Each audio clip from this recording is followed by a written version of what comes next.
जान जाए पर फैशन ना जाए। ईद की शॉपिंग के बगैर ईद नहीं है। शॉपिंग के बगैर ईद कैसे गुजरती है? ये इसी तरह है जैसे आप मछली को पानी से निकाल के फेंक दें। शॉपिंग ना हो तो फिर ईद नहीं होगी।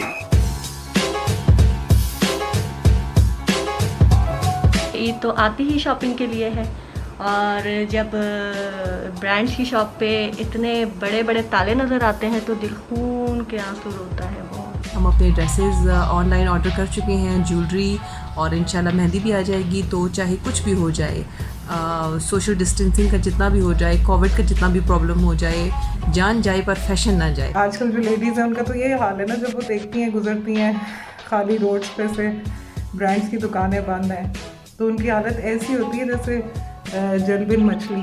This is really frustrating for all women, you know. कपड़े हैं, जूते हैं, मेकअप है, स्टॉक ही ख़त्म हो रहा है मेकअप का, you know. यकीनन दर्जियों की तो कहीं ना कहीं से लाइन खोली जाएगी, कहीं ना कहीं से दर्जी वगैरह निकल ही आएंगे। उनको इजाज़त मिल चुकी होगी अभी तक, तो अगर नहीं मिली होगी तो पुराने ही कपड़ों को एडिट करके फिर से रिफ़ाइन किया जा सकता है और फिर से पहना जा सकता है।